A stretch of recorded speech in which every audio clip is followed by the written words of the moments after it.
கலகக்காரன் நேயர்களுக்கு வணக்கம். இன்னைக்கு நம்ம கூட தோழர் கலை வந்திருக்காரு. வணக்கம் தோழர். வணக்கம். எதிர்க்கட்சி தலைவர் உதயநிதி அவர்கள் கைதாயிருக்காரு. அதை நீங்கள் எப்படி பார்க்குறீங்க? நான் இதுக்கு பதில் சொல்லணுமா இல்லை உதயநிதியே சொல்லிட்டாரு? அவர்கிட்டே இதை கேள்வி கேட்டாங்க. ஆமாம், இந்த மாதிரி உங்களை கைது பண்ணியிருக்காங்களே, இதை நீங்கள் எப்படி பார்க்குறீங்கன்னு. அவர் நான் காமெடியாக பார்க்குறேன் அப்படின்னு சொல்லியிருக்காரு. இப்போ நான் என்ன சொல்கிறது அதுக்கு? ஆமாம், எதுக்கு கைது பண்ணாங்க? அவர் மேடையில் ஏதோ இழிவாக பேசிட்டாரு, கேவலமாக பதில் சொல்லிட்டாரு. தண்ணி திறந்து விடுங்கிறதுக்கு நான் காவேரியை தான் சொன்னேன் அப்படிங்கிற மாதிரி இரட்டை வசனத்தில் பேசினாரு அப்படின்னு சொல்லிட்டு அவங்க இதை காரணமாக வச்சு கைது பண்ணியிருக்காங்க இன்னைக்கு காலையில். தண்ணி திறந்து விடுங்கிறதுல என்ன இரட்டை அர்த்தம் இருக்குது எனக்கு புரியல. இல்லை, அவர் தண்ணி தரங்கன்னு சொல்லிட்டு அதுக்கப்புறம் கீழே மேடையில் ஏதோ கத்திருப்பாங்க போல உரிமையில். நான் இல்லைப்பா, நான் காவேரியை தான் சொன்னேன் அப்படிங்கிற மாதிரி அவர் சொல்கிறாரு.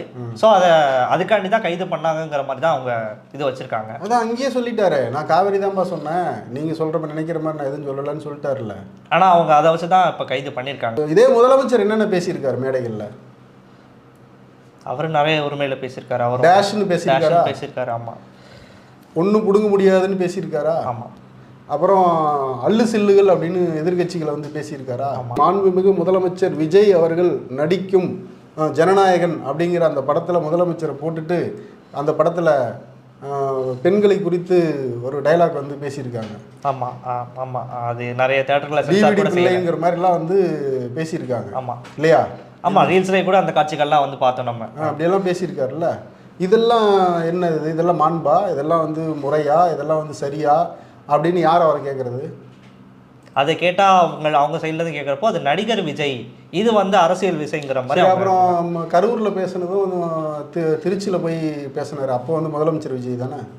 ஆமாம், அப்போ முதலமைச்சர் விஜய் தானே. முதலமைச்சருக்கு மாண்பு இருக்கணுமா இல்லையா? எதிர்கட்சி தலைவருக்கு மாண்பு இருக்கணும் அப்படிங்கிறாங்க. அது அவர் மாண்பு தவறி பேசினாரா இல்லையாங்கிறது அப்புறம். மாண்பு இருக்கணுங்கிறது உண்மை. முதலமைச்சருக்கு அதை விட அதிகமாக மாண்பு இருக்கணும்ல. கண்டிப்பாக. அப்போ அந்த மாண்பு இல்லாமல் அவர் பேசியிருக்காருல்ல. இதை வேற எவனும் கேட்கலையே. எதை ஆபாசமாக பேசினார்? எந்த பெண்ணை கீழே இருந்தவங்கலாம் திருஷான்னு கோஷம் போட்டு திரிஷா குறித்து ஒரு ஆபாசமாக பேசினார். ஆமாம். என்ன வார்த்தை பேசினார்? அவர் தண்ணின்னு சொன்னது அது என்னால் கேமராவில் சொல்ல முடியல. அவங்க அந்த இரட்டை வாக்கியத்தில் திருஷாவை சொன்னதா அவங்க சொல்கிறாங்க. யாரு? தாவிகா நிர்வாகிகள்.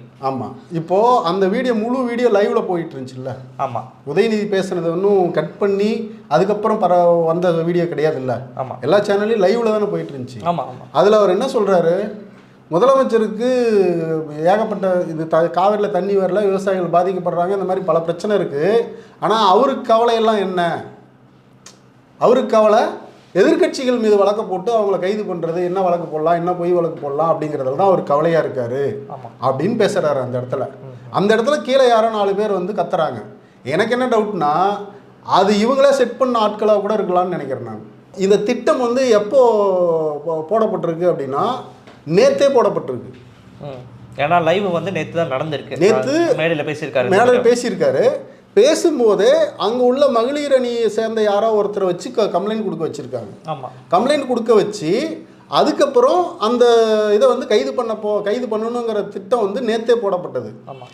போட்டு அது அங்கேருந்து தஞ்சாவூர்லேருந்து கிளம்பி தஞ்சாவூர் காவல்துறை சென்னைக்கு வருது. காலையில் ஒரு 9 மணி 10 மணிக்கெல்லாம் பார்த்தீங்கன்னா விஜய் வீட்டுக்கு போயிட்டாங்க. ஆமாம். அப்போது அவங்க நேற்று நைட்டே இதை பிளான் பண்ணியிருந்தால் தான் நைட்டு கிளம்பி காலையில் இங்கே வந்திருக்க முடியும் இல்லையா? ஆமாம் ஆமாம்.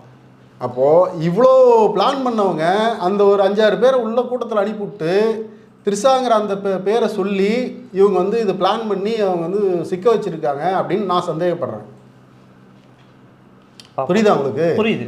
இப்போது ஒரு எதிர்கட்சி தலைவர் அவர் ஒரு 3ஆம் தர விட்டால் ஓடி போயிடுறவர், ஒரு கிரிமினல் குற்றவாளியோ கிடையாது. ஒரு எதிர்கட்சி தலைவர். அவர் மீது அவர் பேசுனதில் தவறு இருக்குது அப்படின்னு சொன்னால் நீங்கள் வழக்கு போடலாம். வழக்கு அவர் கோர்ட்டில் சந்திச்சுக்கு போகிறார். வழக்கமாக அப்படி தானே பண்ணுவாங்க. இப்போ சீமான் பேசாத பேச்சா? சீமான் எத்தனையோ ஆபாசமான பேச்சுக்களை மேடைகளில் பேசியிருக்கான். எல்லாத்துக்கும் அவனை கைது பண்ணி சிறையில் வைக்கலையே. என்ன பண்ணியிருக்காங்க? வழக்கு போட்டிருக்காங்க. அவன் வழக்கை போய் கோர்ட்டில் சந்திப்பான். நாளைக்கு கோர்ட்டில் அவன் பேசின தவறுன்னு வந்துச்சுன்னா அந்த வழக்குக்கான தண்டனையை நீதிமன்றம் கொடுக்கும். அந்த நீதிமன்றத்தின் மூலமாக அவன் ஜெயிலுக்கு போடணும். அதுக்கப்புறம் தான் ஜெயிலுக்கு போக முடியும் ஒழிய பேசுனதுக்கெல்லாம் எல்லாரையும் கைது பண்ணி சிறையில் வைக்கணுங்கிறதெல்லாம் கிடையவே கிடையாது. அப்படி பண்ணவும் முடியாது. ஆனால் இவங்களுக்கு நோக்கம் இன்னைக்கு கோர்ட்டில் என்ன தடவை சொல்லியிருக்காங்க? அவர் கைது பண்ணி ரிமாண்ட் பண்ணுறது எங்கள் நோக்கம் இல்லை அப்படின்னு அரசு தரப்புலேருந்து சொல்லியிருக்காங்க. அரசு தரப்புலேருந்து நீதிமன்றத்தில் எங்களுக்கு ரிமாண்ட் பண்ணி அவர் ஜெயிலில் வைக்கிற நோக்கம் இல்லைன்னு சொல்லியிருக்காங்க. அப்போ உங்களுக்கு கைது பண்ணி சிறையில் வைக்கிற நோக்கம் இல்லை அப்படின்னா எதுக்காக அவரை கைது பண்ணீங்க? அதாவது என்ன நடைமுறைனா, வழக்கு போட்டால் கைது பண்ணி ஆகணுங்கிற அவசியம் இல்லை. ஆமாம், சில வழக்குகளுக்கு கைது பண்ணுவாங்க. இப்போ வந்து இடி, சிபிஐ அல்லது ஏதாவது இவங்க சாட்சிகளை கலைப்பாங்க, இந்த மாதிரியான விஷயங்கள் இருந்துச்சுன்னா அந்த மாதிரி விஷயங்களுக்கு கிரிமினல் குற்றங்கள் அந்த மாதிரியான விஷயங்களுக்கு தான் கைது பண்ணுவாங்களே ஒழிய இந்த மாதிரி மேடை பேச்சுக்கெல்லாம் வந்து கைது பண்ணுங்கிற அவசியமே இல்லை. வழக்கு தொடுத்தா வழக்கு வந்து நடக்கும். வழக்கு நடக்கும்போது இறுதியாக தீர்ப்பு வரும்போது அப்போ தான் வந்து அவங்களுக்கு தண்டனை இருந்தால் தண்டனை கொடுப்பாங்க. இதுதான் நடைமுறை. இந்த நடைமுறையை வந்து ஏன் உதயநிதிக்கு வந்து பின்பற்றலை? இப்போ நீங்கள் சொன்னதே ஒரு நல்ல பாயிண்ட் தான். என்னன்னா, விசாரணைக்கு இன்னும் எதிர்க்கட்சிக்கு வாதம் முடியறதுக்குள்ள நீங்கள் கைது பண்ணாதீங்கிற மாதிரி நீதிமன்றம் சொல்லியிருக்காங்க. சொல்லியிருக்குன்னா 12 மணி வரைக்கும் நாங்கள் விசாரணை முடிச்சு நாங்கள் வந்து சொல்கிறோம், அது வரைக்கும் கைது பண்ணக்கூடாதுன்னு சொல்லியிருக்கு. ஆனால் இவங்க 9:10 மணிக்கெல்லாம் வந்து இவங்க வந்து காலையிலே காவல்துறை கொண்டு நிறுத்திட்டாங்க. ஆமாம், நிறுத்திட்டு 9:10 மணிக்கெல்லாம் அவர் வந்து கைது பண்ணுற வீட்டுக்குள்ளேயே போயிட்டாங்க. ஆமாம். அப்போது இது காலையில் திட்டமிடப்பட்டது அல்ல, இது நேத்தே திட்டமிடப்பட்டது. நேத்தே நான் எங்கே சொல்கிறேன்னா, அந்த போராட்டம் நடக்கும், போராட்டத்தில் இவர் ஏதாவது பேசுவார், அது அல்லது பேசுகிற மாதிரி நாம் பேசலைனா கூட நாமளாக ஏதாவது ஒன்று ஜோடித்து இவரை இதை வைத்து கைது பண்ணணும். ஏன்னா சட்டமன்ற கூட்டத்தொடர் நடக்க போது, அந்த கூட்டத்தொடரில் இவங்களை வந்து எதிர்த்து கேள்வி கேட்கக்கூடிய நபராக போன முறையே வந்து இவர் பல கேள்விகளை கேட்டார். அதுக்கு முதலமைச்சரால் பதில் சொல்ல முடியாமல் 2 நாள் கழித்து வந்து அவர் வந்து எழுதிட்டு வந்து படித்தார், பேப்பரில் படித்தார். அந்த கூட்டத்தில் கூட என்ன நடந்துச்சு? அப்பாவை காணோம் அப்படின்னு சொல்லிட்டு எதிர்கட்சிகளே இல்லாத இடத்துல இவர் வந்து பேசினார் இல்லையா? ஆமாம். இப்போ உண்மையாலுமே இவங்க வந்து உதயநிதி மேலே, எதிர்கட்சி தலைவர் மேலே வந்து நடவடிக்கை எடுத்திருக்கணும்னா, அந்த கூட்டத்தொடரில் அப்பாவை காணோன்னு முதலமைச்சர் உள்ளே பேசும்போது அப்போ உள்ள எதிர்கட்சியில் வரிசையில் இருக்கக்கூடிய இவங்க யாருமே இல்லை, வெளிநடப்பு பண்ணிட்டாங்க. அந்த செய்தி உள்ள இப்படி முதலமைச்சர் பேசியிருக்காருன்னு கேள்விப்பட்ட பிறகு பத்திரிகையாளர் கேள்வி கேட்குறாங்க. அந்த கேள்விக்கு எதிர்கட்சி தலைவர் உதயநிதி என்ன சொல்கிறாருன்னா, என்ன எங்கள் அப்பாவை காணோன்னு சொல்லிட்டு அவர் உள்ளே பேசியிருக்கார் முதலமைச்சர். செங்கல்பட்டு நீதிமன்றத்தில் ஒரு பொண்ணு வந்து கணவனை காணோன்னு தேடிட்டு இருக்குது அப்படின்னு சொன்னார். ஆமாம். ஆக்சுவலாக முதலமைச்சருக்கு வந்து விஜய்க்கு வந்து பார்த்திங்கன்னா அப்போ தான் கோபம் வந்திருக்கணும். ஏன்னா அவர் டைரெக்டாக சொன்னார், உங்கள் ஃபேமிலி மேட்டரை உங்கள் மனைவி பற்றி டைரெக்டாக சொன்னார். அதுவும் எடுத்தவோட சொல்லலை, அவர் கேள்வி கேட்டாங்க, கேள்வி கேட்டாங்க, அதுக்கு அவர் பதில் சொன்னார். ஆனால் எப்படி சொல்லியிருந்தாலும் இதை வந்து அவர் மறுக்க முடியாதுல்ல. ஆமாம். நான் வந்து செங்கல்பட்டு நீதிமன்றத்தில் ஒரு பொண்ணு கணவனை காணோன்னு தேடிட்டு இருக்குதுன்னு சொன்னதை வந்து நீ மறுக்க முடியாதுல்ல. எல்லாருக்கும் தெரியும் யாரை சொல்கிறாங்கன்னு தெரியும். அப்போ நீங்கள் அதுக்கு வழக்கு போட்டிருக்கலாம். ஆனால் அதுக்கு வழக்கு போடாத, அதுக்கு கைது பண்ணாத, அதுக்கு நடவடிக்கை எடுக்காத விஜய், தன் சொந்த மனைவியை குறித்து தன் குடும்பத்தை குறித்து பேசிய போது நடவடிக்கை எடுக்காத விஜய் இப்போ யாருக்காக நடவடிக்கை எடுத்திருக்காரு? அவங்க சக தோழியை வந்து தப்பாக பேசிட்டேன் அப்படிங்கிறது. யாருக்கு தோழி? த்ரிஷா அவங்கள சொல்லியிருக்காங்க. த்ரிஷா வந்து விஜய்க்கு தோழி இல்லையா? அப்படிதான் சொல்லிக்கிறாங்க. இல்லைப்பா, தப்பு இல்லை. ஏன் தோழியாக இருக்கக்கூடாதா என்ன? இருக்கலாமே. இருக்கலாம் இல்லை. அப்போது ஒரு தோழிக்காக வந்து இவ்வளோ கோவப்பட்டவர், இவ்வளோ வந்து இது பண்ணுறவர், தன் கூட 25-30 வருஷம் வாழ்ந்த மனைவிக்காக கோவப்பட்டிருக்கணுங்கிறது என் கேள்வி. நான் என்ன இப்போ சொல்கிறேன்னு புரியா? தோழிக்காக அவர் வந்து கோவப்பட்டுக்கூடாதுன்னு நான் சொல்லலை. ஆனால் மனைவிக்காக சரி. இப்போது இந்த டைவர்ஸுக்கு அப்ளை பண்ண மேட்ரு வெளியே வந்துச்சு இல்லை? இப்போ வெளியே வரும்போது டிவிகேவினர் வந்து அவங்க மனைவி குறித்து, திருமதி சங்கீதா குறித்து சமூக வலைதளங்களில் என்னென்ன எழுதுனாங்க என்கிட்ட இன்னும் இருக்குது, ஸ்க்ரீன்ஷாட் நிறைய இருக்குது. சொல்ல முடியாத அளவுக்கு எழுதினவங்க அவங்க கட்சிக்கார், அவங்க தொண்டர்கள், அவங்க ரசிகர்கள் தான். இது குறித்து எப்பயாச்சும் வந்து கண்டிச்சிருக்காரா? நான் சொல்கிறது நடவடிக்கை கூட வேண்டாம், வழக்கு கூட வேண்டாம், இது மாதிரிலாம் பேசாதீங்க, அது என் சொந்த பிரச்சனை, என் குடும்ப பிரச்சனை, நான் பார்த்துக்கிறேன், நீங்கள் இதெல்லாம் பேசக்கூடாது அப்படின்னு சொல்லி ஏதாவது பேசியிருக்காரா? இல்லை, பேசலைல்ல. அதுக்கெல்லாம் கோபம் வராத விஜய்க்கு இதுக்கு ஏன் கோபம் வருது? இன்னும் சொல்ல போனால் அவர் எதிர்கட்சி தலைவர் ஏதாவது இதை பற்றி பேசினார், பேர் சொல்லி சொன்னாரா? இல்லை இன்டென்ஷனாக அவர் வந்து ஏதாச்சும் அவங்க குறிப்பிட்டு ஏதாவது சொன்னாரா? இல்லை. அவர் காவேரி நீரை பற்றியும் விவசாயிகளை பற்றியும் பேசிகிட்டு இருக்கும்போது கீழே இருந்து நீ அனுப்பிவிட்ட ஆள் 4 பேர் வந்து கத்துறான். அதை இவர் பேசுகிறதும் அவங்க கத்துறதும் வந்து நீங்களாக வந்து வெட்டி ஒட்டி அதுக்கு ஒரு அர்த்தத்தை கற்பித்து நீங்கள் ஒரு வழக்கு போட்டிருக்கீங்க. அந்த வழக்கு நிற்காதுன்னு தெரியும். அந்த வழக்கு ஒன்றுத்துக்கும் உதவாத வழக்கு. நீ போட்ட எந்த வழக்குக்கும் உங்கள்கிட்ட சான்று கிடையாது. நான் என்ன சொல்கிறேன், எதிர்க்கட்சி தலைவர் திரு உதயநிதி அவர்கள் எங்கேயாச்சும் திரிசான்னு சொல்லியோ அல்லது சிஎம் விஜய் பேரை சொல்லியோ அல்லது அவங்க குடும்ப சம்பந்தமான பேரை சொல்லியோ அல்லது அது சம்பந்தமான ஏதாவது ஒரு விஷயத்தை அந்த கூட்டத்தில் அவர் கிட்டத்தட்ட ஒரு 20-25 நிமிஷம் பேசியிருக்காரு. எங்கேயாச்சும் எதையாவது குறிப்பிட்டு பேசியிருக்காரு, அவர் சொல்லியிருக்காரா?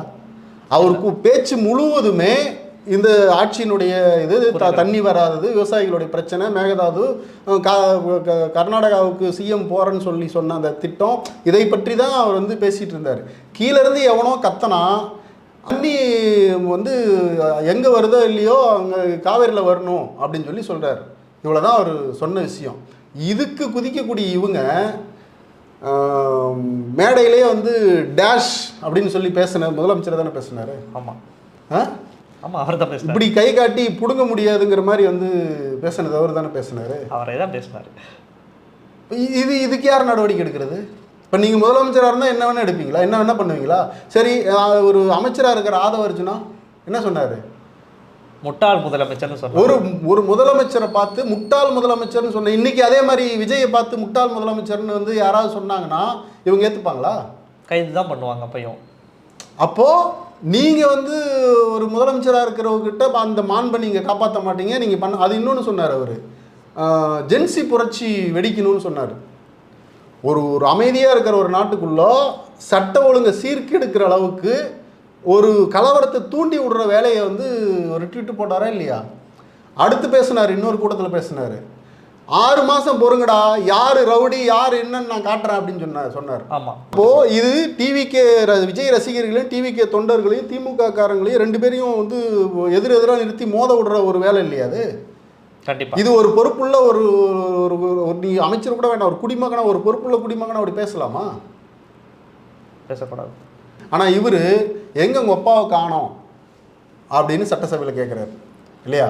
ஆனால் தலைவரை காணோன்னு சொன்னால் அவங்க தலைவர் தோத்துட்டாரு, எங்கே காணோம் அதை கூட பேசக்கூடாது. ஏன்னா இப்போ காமராஜர் தோற்கும்போது அண்ணா வந்து வருத்தப்பட்டார், இப்படி ஒரு தலைவர் தோத்துட்டாரு அப்படின்னு வருத்தப்பட்டாருன்னு சொல்லுவாங்க. ஆமாம். அப்போ அதுதான் நம்மளுடைய மண்ணுடைய பண்பாடு, நம்மளுடைய பழக்க வழக்கம், நம்மளுடைய வளர்ப்பு அதுதான். ஆனால் நீங்கள் வந்து ஒரு தோத்தவரை வந்து இது பண்ணி கிண்டல் பண்ணிட்டு பேசுகிறீங்க, அது கூட அப்பாவை காணோன்னு சொல்கிறீங்க.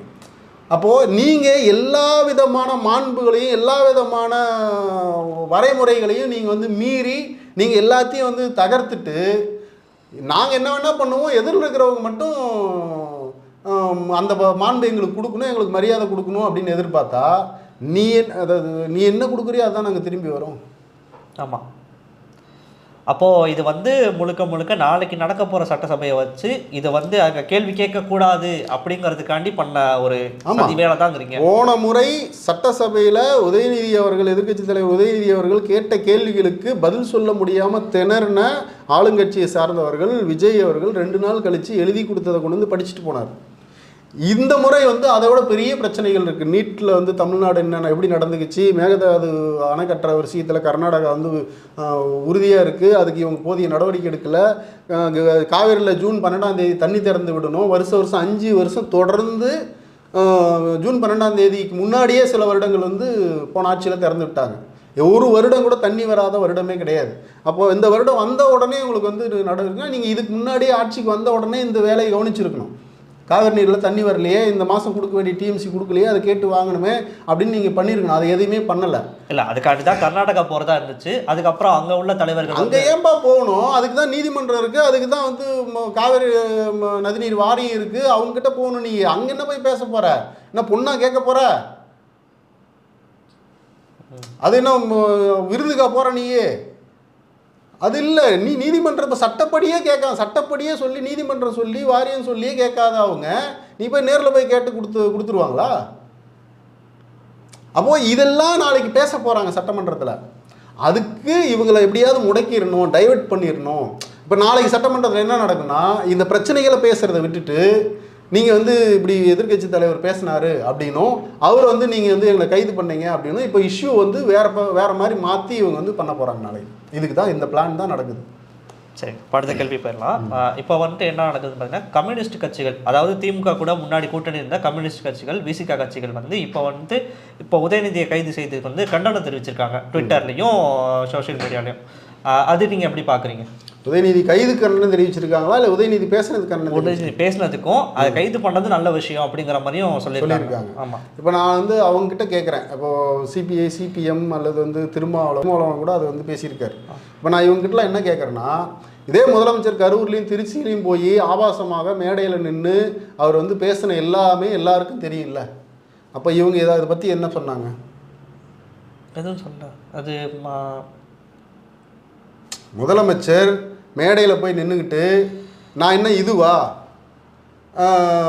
அல்லு சில்லு வந்து பிடுங்க முடியாது டேஷ் வாயில் நல்லா வருது இப்படிலாம் முதலமைச்சர் தானே பேசினார். அப்போல்லாம் இவங்க வாயில் என்ன வச்சுருந்தாங்க? தப்பாக எடுத்துக்காதப்பா. இல்லை, தப்பாலாம் எடுத்துக்கல. இல்லை, பெரும்பாலும் விசில் வச்சுட்டு சுற்றிட்டு இருப்பாங்க டிவி கேவினர். இப்போ இவங்க அங்கே போன பிறகு இவங்களும் வாயில் விசில் வச்சு சுற்றிட்டு இருக்காங்களான்னு நான் கேட்குறேன். இல்லை, இப்போ திறக்கிற வாயை அப்போ ஏன் திறக்கலன்னு நான் கேட்குறேன். ஒரு முதலமைச்சருக்கு இது பான்பா இப்படி பேசலாமா அப்படின்னு இவங்க என்னைக்கா கேட்டாங்களா? இல்லை, இப்போ வரைக்கும் ஆதரவு தான் தெரிவிச்சுட்டு இருக்காங்க. இல்லை, நீ அதை கண்டிச்சிருக்கணும்ல. இன்னைக்கு உதயநிதி எதிர்கட்சி தலைவர், அவர் வருந்துவார் திருந்துவார், என்ன வெங்காயம் அவர் பண்ணாருன்னு இப்போ வருந்துவார் திருந்துவார் நீ வந்து உட்காந்து கதை பேசிகிட்டு இருக்கிற. நான் என்ன கேட்குறேன், அவர் என்ன தப்பாக பேசினாரு? இல்லை, யாராவது சொல்லுங்கிறேன் நான். அவர் என்ன தப்பாக பேசினாருன்னு நாளைக்கு நீதிமன்றத்தில் நான் கேட்குற கேள்வி கேட்பாங்க. என்னப்பா வழக்கு, என்ன சொல்லு அப்படின்னா, இல்லைங்க இவர் ஆபாசமாக பேசினார். என்ன பேசினார் காட்டு, இல்லைன்னா சொல்லு அப்படின்னு கேட்பாங்க. இப்போ காட்டணுன்னா நீ வீடியோ எடுத்துகிட்டு போய் காட்டணும், அதில் என்ன ஆபாசமாக பேசிட்டாருன்னு நீ விளக்கணும். அதுக்கு அவர் கேள்வி கேட்டால் நீ பதில் சொல்லணும்ல. இப்போ நான் அதையே கேள்வி கம்யூனிஸ்டுகளை பார்த்தும் விசிக திருமாவளவனை பார்த்தும் யாரெல்லாம் இதை வந்து ஆதரிக்கிறாங்களோ, கைது ஆதரிக்கிறாங்களோ, விஜய் வந்து ஆதரிக்கிறாங்களோ அவங்கள நான் கேட்குறேன், இதில் என்ன ஒரு ஆபாசமாக பேசிட்டாரு நீ விளக்கம் கொடு வெங்காயம்னு நான் சொல்கிறேன் நான். சரிங்க, இப்போ நம்ம அடுத்த கேள்விக்கு போகலாம். அடுத்து வந்து என்ன கேட்குறேன்னா, இப்போ இவங்க மட்டும் இல்லாமல் பாஜக எதிர்கட்சி தலைவர் தமிழிசை சவுந்தரராஜன், பாஜக எதிர்கட்சிக்காரவங்க அவங்க, தமிழிசை சவுந்தரராஜன் அவங்க, அதுவும் இல்லாமல் மதிமுக தலைவர் வைகோ அவர்களும் இதுக்கு வந்து ஆதரவு தெரிவிச்சிருக்காங்க. அதாவது அவங்க உதயநிதியை கைது பண்ணதுக்கு நான் இது நல்ல விஷயம், இந்த மாதிரி ஒரு சமூக விரோதியை கைது பண்ணது சரிதான் அப்படிங்கிற மாதிரி வந்து வந்திருக்காங்கல்ல. ரொம்ப நாள் கழிச்சு அவங்க வந்து கரையாம்புத்துலேருந்து வெளியே வந்திருக்காங்க, தமிழிசை சவுந்தரராஜனும் அப்புறம் வைகோ தான் வைகோ இவங்கெல்லாம் வந்து வெளியே வந்திருக்காங்க. நான் என்ன கேட்குறேன், இந்த நயினார் நாகேந்திரன் ஒருத்தர் இருக்கார்ல, தமிழிசைக்கு தெரியுமா? எங்கள் அக்காவுக்கு அது தெரியுமா யாருன்னு? பிஜேபியினுடைய இப்போது தலைவராக இருக்காருன்னு நினைக்கிறேன், அவங்களுக்கு ஞாபகம் இருக்காதுன்னு வச்சுக்கோ. பிஜேபி தலைவர் அவர் என்ன சொன்னார், ஒரு வீடியோ ஒன்று இருக்குது, நான் போடுறேன் பாருங்கள். என்ன தடவை சொன்னார், விஜய் முதல்ல திரிஷா வீட்டிலேருந்து வெளியே வரணும், குடும்பத்தோட வாழ பழகணும் சொன்னாரா இல்லையா? சொன்னார். நயினார் சொன்னாரா இல்லையா? ஆமாம் சொன்னார். அக்கா அதெல்லாம் பார்க்க மாட்டீங்களாக்கா? அவர் டைரெக்டாக சொன்னாருக்கா, விஜய் வந்து திரிஷா வீட்டிலேருந்து வெளியே வரணும்னு சொன்னாங்க. இது கிராமத்தில் என்ன சொல்லுவாங்க தெரியுமா, குடும்பத்தை விட்டுட்டு பாரு யார் வீட்லேயே போய் சுற்றிக்கிட்டு இருக்குன்னு சொல்லுவாங்க. அந்த மாதிரி சொன்னாருக்கா உங்கள் தலைவர் தாங்க சொன்னார். உங்கள் தலைவருக்கெல்லாம் அந்த அறிவுரையெல்லாம் சொல்ல மாட்டீங்களாக்கா? அந்த அறிவுரை வெங்காயத்தெல்லாம் அங்கே போய் காட்ட மாட்டீங்களாக்கா? வேற யாருப்பா? சைக்கோவா? சாரி வைகோவா? ஐயாவை என்ன சொல்கிறதுன்னு தெரில. அவர் அவரால் ஒரு ஆள்னு போய் அவர் போய் ஒரு கேள்வி கேட்டுட்டு இருக்கிறார். அந்த ஆள் ஒரு வெங்காயம், அவ்வளோதான். நம்ம அடுத்த கேள்விக்கு போகலாம். ஒரு வெங்காயம் அவர் போய் ஒரு கேள்வி கேட்டுட்டு உட்காந்துட்டு இருக்கிறோம். சரி, அவங்க கட்சிக்காரனே அவனை மதிக்கிறது கிடையாது. நீ அது ஒரு கேள்வின்னு வேறு தூக்கிட்டு வர. ஒரு தாவக கூட கூட்டணி இல்லை, டைம் வேஸ்ட் பண்ணாத. நீ டைம் நம்ம பார்வையாளர்லாம் ரொம்ப இதாக இருக்கிறவங்க, அவங்க டைம் வேஸ்ட் பண்ணாத. அடுத்து இல்லை, அவர் என்ன சொல்லிருக்காருன்னா, நான் விஜய்க்கு ஒரு தூணா இருப்பேன் அப்படிங்கிற மாதிரிலாம் சொல்லியிருக்காரு. நீ தூணா இரு, செருப்பா இரு, ஜெட்டியா இரு, என்ன வேணா கருவமாக இரு, அது ஏன் என்கிட்ட சொல்கிற கருமம்? நான் சொல்லு. அடுத்து சட்டசபையில் வந்து கேள்வி எழுப்பியிருக்காங்க. போன சட்டசபை நடந்தப்போ எதிர்கட்சி தலைவராக உதயநிதி வந்து நிறைய கேள்வி எழுப்பியிருக்காரு.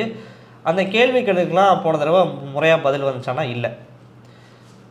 முதல் 2 நாள் வந்து லைவே கட் பண்ணிட்டாங்க. முதல் 2 நாள் நடந்த லைவே கட் பண்ணிட்டாங்க. 3வது லைவில் தான் நமக்கு தெரிஞ்சிச்சு, அதில் தான் அது ஆக்ஷன் பண்ணது, எங்கள் அப்பா காணோம் அப்படின்லாம் சொன்னது அதெல்லாம் இருக்குது.